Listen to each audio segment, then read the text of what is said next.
Hello friends, welcome to being teacher. जैसा कि मैंने कहा था कि हिंदी की तैयारी और साथ साथ में ही आपकी जो है जीएस की तैयारी, जनरल नॉलेज, साथ ही में एनवायरनमेंट इकोलॉजी जो है साथ में तैयारी उसके साथ में चलती रहेगी। तो इन सभी के वीडियो जो है आपको प्रॉपर मिलते रहेंगे।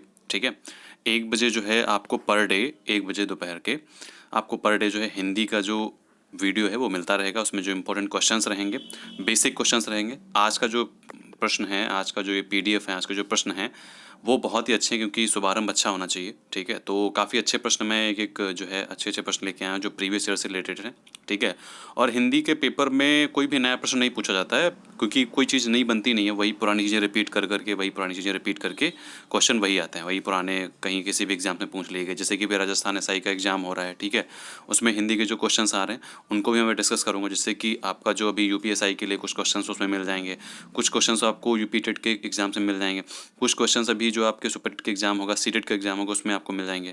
तो हिंदी के जो है क्वेश्चन जो है वो सिर्फ ट्रांसफर होते रहता है। ठीक है, अगर एसआई में आया तो वो यूपी में, यूपी टेट में आ जाएगा, यूपी टेट का आया तो एसआई में आ जाएगा, एसआई में आया तो फिर पीसीएस के एग्जाम्स में आ जाएगा, आरओ में आ जाएगा। ठीक है, बिहार टेट में, यूपी टेट में, UPSI, super TET, MP TET, सभी एग्जाम्स के लिए, इवन जो रीट एग्जाम होने वाला है उसके लिए भी सारे क्वेश्चन ही इंपॉर्टेंट हैं। ठीक है, तो चलिए स्टार्ट करते हैं। हमारा जो पहला क्वेश्चन है, परहित सरिस धर्म नहीं भाई, पर पीड़ा सम नहीं अधमाई। ठीक है, ये जो लाइनिंग है, ये जो लाइन है, ये किसने लिखी है, इसके रचयिता कौन है? ऑप्शन है कबीरदास, तुलसीदास, सूरदास और रहीमदास। ठीक है, देखिए हम आपको जो है 10-10 सेकंड देंगे, हर क्वेश्चन पे 10 सेकंड आपको मिलेंगे। आप उस सेकंड उसमें दिमाग में सोचिए। ठीक है, और आपको ये बताना भी है कि आपके कितने क्वेश्चन सही हुए हैं। ठीक है, कमेंट बॉक्स में कमेंट करके बताने कि आपके कितने क्वेश्चन सही हुए हैं और आपको ये वीडियो कैसा लगा। अगर अच्छा लगा हो, थोड़ा सा भी अच्छा लगा हो, तो प्लीज़ लाइक कर दीजिएगा, क्योंकि इससे ये मुझे पता चल जाएगा कि हाँ मैं आगे और भी वीडियो ला सकूँ। ठीक है, तो चलिए इसका आंसर बताइए। परहित सरिस धर्म नहीं भाई, पर पीड़ा सम नहीं अधमाई। इसका राइट आंसर क्या होगा?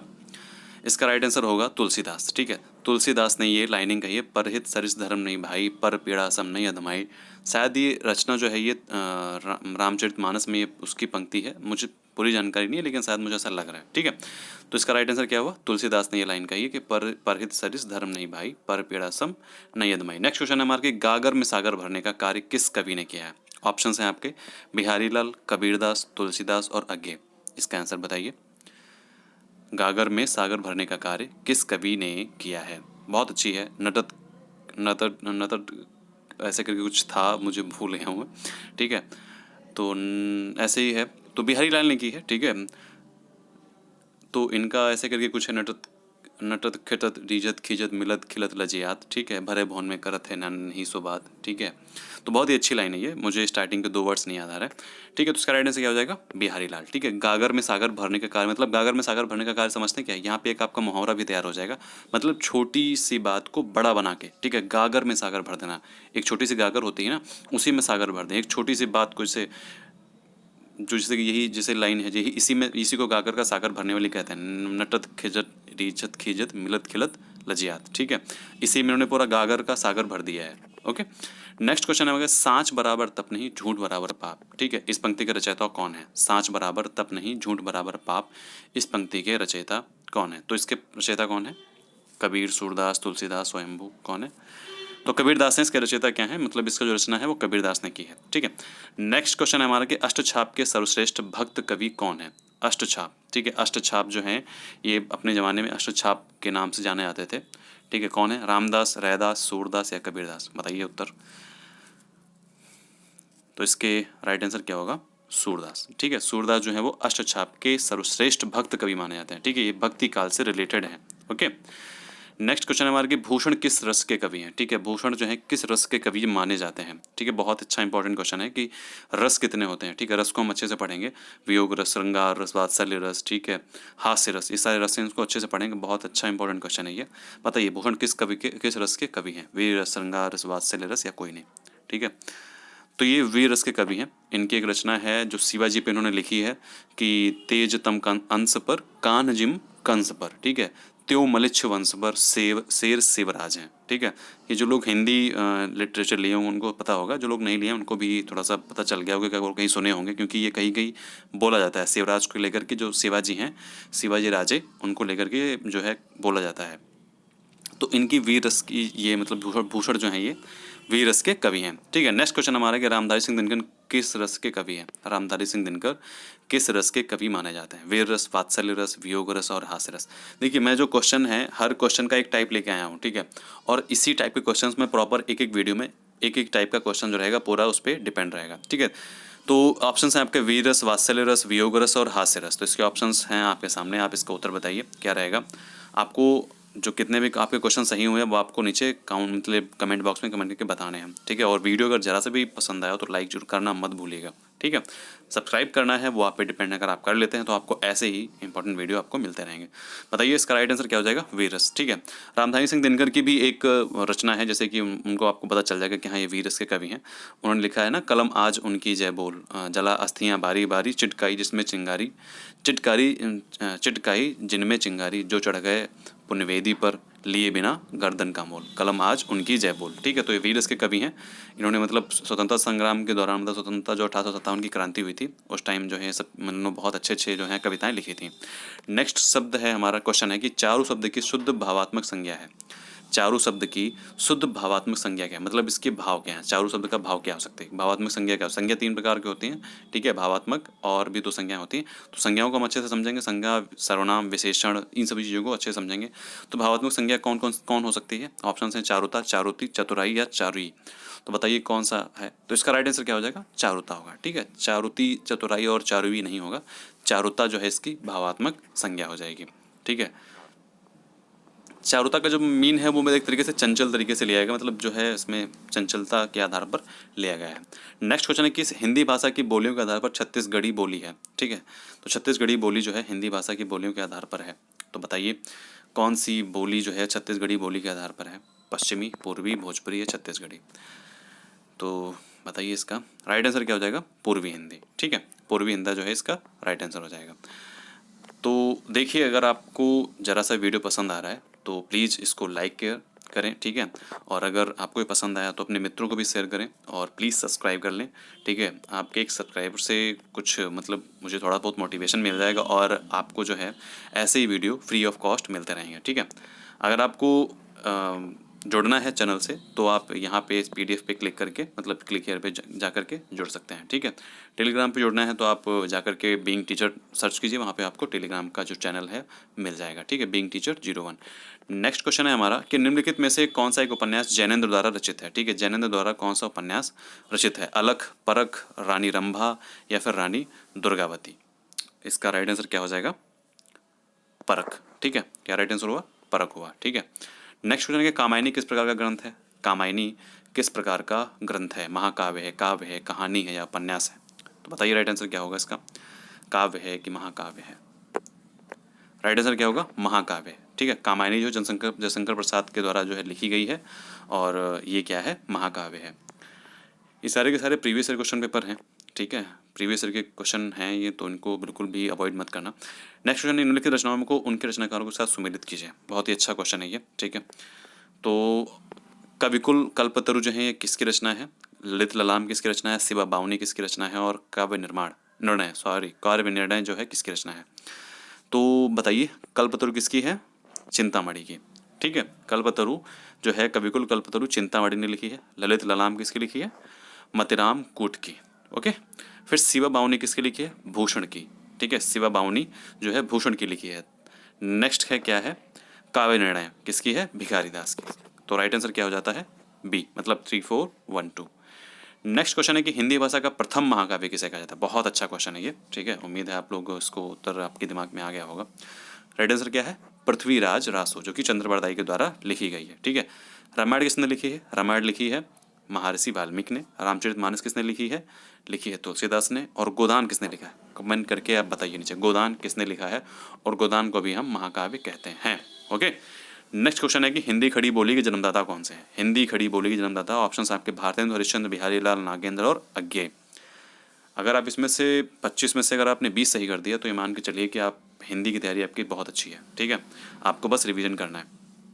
बताइए राइट आंसर क्या हो जाएगा इसका? भारतेंदु हरिश्चंद्र ने हिंदी खड़ी बोली के जो है वो जन्मदाता हैं। ठीक है, जैसे इन्होंने एक मतलब एक भारत दुर्दशा भी लिखी है, भारतीय हरिश्चंद्र जो है इन्होंने भारत दुर्दशा लिखी है।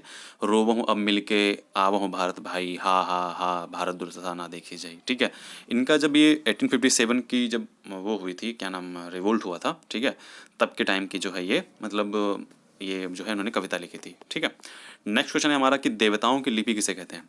ऑप्शंस हैं खड़ी बोली, ब्रजभाषा, देवनागरी लिपि या फिर कोई नहीं। ऑप्शंस क्या हैं? खड़ी बोली, ब्रजभाषा, देवनागरी लिपि। बताइए देवताओं की जो लिपि है उसको मतलब किसे कहते हैं, कौन सी भाषा को कहते हैं, लिपि को कहते हैं? तो देवनागरी लिपि है, इसको हम क्या कहते हैं? देवताओं की लिपि कहते हैं। बहुत इंपॉर्टेंट क्वेश्चन है ये। ठीक है, नेक्स्ट है कि हिंदी साहित्य की प्रथम कहानी, हिंदी साहित्य की प्रथम कहानी बहुत इंपॉर्टेंट क्वेश्चन है, हर एग्जाम में अधिकतर पूछा जाता है कि प्रथम कहानी, प्रथम उपन्यास। ठीक है, इसका हम एक पूरा प्रॉपर वीडियो बनाएंगे। हमने वही आपको पहले ही बताया कि हमने हर क्वेश्चन को इसमें मर्ज किया है। ठीक है, और इसी हर क्वेश्चन का हम पूरा जैसे कि प्रथम कहानी है। ठीक है, तो हिंदी साहित्य में प्रथम क्या हुआ था उसका हम एक अच्छे से अलग वीडियो बनाएंगे। वो वीडियो आपके लिए काफ़ी हेल्पफुल होगा क्योंकि उसमें से जरूर एक दो क्वेश्चन जरूर फंसेंगे। ठीक है, तो हिंदी साहित्य की प्रथम कहानी कौन सी है? इंदुमती। ठीक है, कहीं रानी केतकी की कहानी भी माना जाता है, लेकिन अगर मौलिक कहानी की बात आती है तो इंदुमती होती है। ठीक है, अगर इंदुमती ऑप्शन में नहीं होता है तब आप रानी केतकी की कहानी लगाएंगे। ठीक है, आलामारा तो एक पिक्चर है, ठीक है, वो तो एक अलग बात है। नेक्स्ट है कि हिंदी काव्य में प्रथम बारहमासा का वर्णन, बहुत अच्छा क्वेश्चन है ये।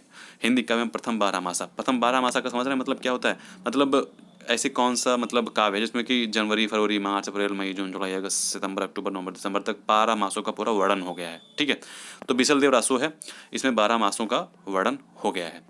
नेक्स्ट है कि हिंदी का प्रथम उपन्यास, बहुत इंपॉर्टेंट क्वेश्चन है। हिंदी का प्रथम उपन्यास पता भी होगा आप लोगों को, उम्मीद करते हैं। देखिए इसके कौन सा उपन्यास है ये? परीक्षा गुरु, जिन्होंने लिखा है लाला श्री निवास दास के द्वारा लिखी गई है। ठीक है, कायाकल्प जो है वो किसकी है? प्रेमचंद्र की। परख जो है वो जैनेन्द्र की है। और घृणामयी, ठीक है, घृणामयी किसकी है? इलाचंद्र जोशी की। नेक्स्ट क्वेश्चन है हमारे कि हिंदी के प्रथम कवि, हिंदी के प्रथम कवि कौन से हैं? बहुत इंपॉर्टेंट क्वेश्चन है ये। सरहपा, ठीक है, जो 9वीं सदी से माने जाते हैं। कबीरदास, तुलसीदास, सूरदास, ये सब भक्त कवि हैं। ठीक है, मतलब भक्तकालीन कवि हैं। नेक्स्ट क्वेश्चन है कि गीतांजलि के रचनाकार, गीतांजलि के रचनाकार बताइए। बहुत अच्छा क्वेश्चन है ये। ठीक है, बहुत अच्छा क्वेश्चन है ये। तुलसीदास, रविंद्रनाथ टैगोर, प्रेमचंद या सूरदास? गीतांजलि किसके रचनाकार हैं? गीतांजलि के रचनाकार कौन है? रविंद्रनाथ टैगोर। ठीक है, बहुत अच्छा क्वेश्चन है ये, इसको नोट करके लिख लीजिए। बहुत इंपॉर्टेंट क्वेश्चन आया है ये, बहुत अच्छा क्वेश्चन है कि भारतीय संविधान की 8वीं अनुसूची में शामिल भाषाओं की संख्या है। भारतीय संविधान की 8वीं अनुसूची, अनुसूची जानते हैं? नहीं जानते हैं, हम आपको पढ़ाएंगे। ठीक है, परेशान मत होइए, सब पढ़ाएंगे, एक चीज़ पढ़ाएंगे आपसे, एक क्वेश्चन भी आप मेरे पढ़ाने से बाहर नहीं जाएगा, गारंटी लेता हूँ। बताइए 24, 23 और 22 या 21, तो उसका राइट आंसर क्या होने वाला है? 22। ठीक है, 22 भाषाएं हैं 8वीं अनुसूची में। ठीक है, टोटल कितनी अनुसूचियां हैं? 12 अनुसूचियां हैं। भाग कितने हैं? 25 भाग हैं। अब पहले 22 भाग थे, अब भाग कितने हैं? 25। ठीक है, नेक्स्ट क्वेश्चन है कि वह स्त्री जिसने हाल ही में बच्चे को जन्म दिया हो, वाक्यांश के लिए एक शब्द है, बताइए। वह स्त्री जिसने हाल ही में एक बच्चे को जन्म दिया हो, जननी, माता, जन्मदात्री या फिर प्रसूता? बताइए। प्रसूता इसका राइट आंसर हो जाएगा। ठीक है, प्रसूता इसका राइट आंसर हो जाएगा। नेक्स्ट है कि जिसने मृत्यु को जीत लिया हो के लिए सार्थक शब्द है, जिसने मृत्यु को जीत लिया हो। बहुत अच्छा क्वेश्चन है ये, जिसने मृत्यु को जीत लिया हो, कौन सा है उसका राइट आंसर बताइए? मृत्युंजय। ठीक है, इसका राइट आंसर क्या है? मृत्युंजय, मतलब मृत्यु को जीत लिया, मृत्यु को जीतने वाला। नेक्स्ट है कि प्रथम विश्व हिंदी सम्मेलन, इसकी पूरी वीडियो बनाएंगे। मैंने बोला पहले ही, मतलब सारे डाइवर्सिटी मतलब कह सकते हैं वीडियो है ये। ठीक है, विविधताओं से भरा हुआ क्वेश्चन है, वीडियो है ये, विविधताओं से भरा हुआ। तो बताइए विश्व हिंदी सम्मेलन, प्रथम विश्व हिंदी सम्मेलन कहाँ हुआ था? नागपुर। ठीक है, 10 से 12 जनवरी 1975 में। ठीक है, नेक्स्ट क्वेश्चन है हमारा कि प्रेमचंद की प्रथम कहानी, प्रेमचंद की प्रथम कहानी बताइए, बताइए प्रेमचंद्र की प्रथम कहानी कहाँ है? पंच परमेश्वर। ठीक है, प्रेमचंद की प्रथम कहानी जो है पंच परमेश्वर है। और परिंदे जो है किसने लिखी है? निर्मल वर्मा की ये कहानी है। ठीक है, और वेद दिन, ठीक है, 1964 में लिखी गई है। ये कहानी नहीं है, ये उपन्यास है, किसका? निर्मल वर्मा का। ओके, नेक्स्ट क्वेश्चन है कि मन सागर मनसा लहरी बूढ़े बहे अनेक में कौन सा अलंकार है? यहाँ पे मुझे वो लगाना चाहिए था। ठीक है, एक ऐसे लीजिए, लग गया। मन सागर मनसा लहर बूढ़े बहे अनेक में कौन सा अलंकार है? यमक, अनुप्रास, उत्प्रेक्षा या रूपक? बताइए। तो राइट आंसर इसका क्या होने वाला है? रूपक अलंकार है। ठीक है, देखिए मन सागर मनसा लहर बूढ़े बहे अनेक में क्या है? रूपक अलंकार है। देखिए रूपक अलंकार वो होता है जहाँ पे दो व्यक्ति या वस्तुओं में इतनी समानता हो जाए, जहाँ पे मतलब दोनों में हम अंतर ही ना कर पाए। ठीक है, जहाँ पे दोनों में अंतर करना मुश्किल हो जाए, तो वहाँ क्या होता है? रूपक अलंकार। अच्छा, रूपक का अर्थ क्या होता है? रूपक का अर्थ होता है रूप लेना। ठीक है, जहाँ उपमेय उपमान का रूप धारण कर ले, वहाँ रूपक अलंकार है। ठीक है। सरल शब्दों में कहें तो जहाँ रूप और गुण की अत्यधिक समानता हो, जैसे जहाँ मतलब जैसे कि कह नहीं रहे, जहाँ उपमेय उपमान क्या होता है ये हम आप अच्छे से समझाएंगे, आपको परेशान मत होइए, ठीक है। यहाँ पे बस आप समझ लीजिए कि रूपक का अर्थ क्या होता है। रूपक का अर्थ होता है रूप लेना, ठीक है। तो जहाँ उपमेय उपमान का रूप धारण कर ले वहाँ रूपक अलंकार होता है। सरल शब्दों में कहें तो जहाँ रूप और गुण की अत्यधिक समानता के कारण उपमेय में उपमान का आरोप कर अभेद स्थापित किया जाए, वहाँ क्या है, रूपक अलंकार है। ये समझ रहा हूँ मैं, आपको समझ नहीं आया होगा, ठीक है, कोई बात नहीं, मैं आपको अच्छे समझाऊंगा रूपक अलंकार क्या है, अर्थालंकार क्या है, सारे अलंकार मैं आपको पढ़ाऊंगा। नेक्स्ट और लास्ट क्वेश्चन है कि हिंदी की आदि जननी बताइए। हिंदी की शुरुआत, हिंदी का उद्भव, हिंदी की आरंभ कहाँ से हुआ था? बताइए आदि जननी कौन है? संस्कृत, फारसी, पुरानी खड़ी बोली है आदि भाषा? बताइए बताइए, जल्दी से बताइए, दिमाग में सोचिए, उत्तर दीजिए, अपने मन में दीजिए। इसका राइट आंसर क्या हो जाएगा? संस्कृत, ठीक है। संस्कृत से ये हिंदी जो है, हिंदी जन्मी थी, ठीक है। संस्कृत से इंग्लिश भी मानी जाती है, मतलब पूर्ण रूप से नहीं कह सकते हैं, लेकिन अधिकतर जो वर्ड हैं वो संस्कृत से लिए गए हैं, ठीक है। तो चलिए हमारे 25 क्वेश्चन हो गए। आप अपने कमेंट करिए कि कितने क्वेश्चन आपके सही हैं, कितने गलत हैं, और कहाँ पे आपको डाउट है।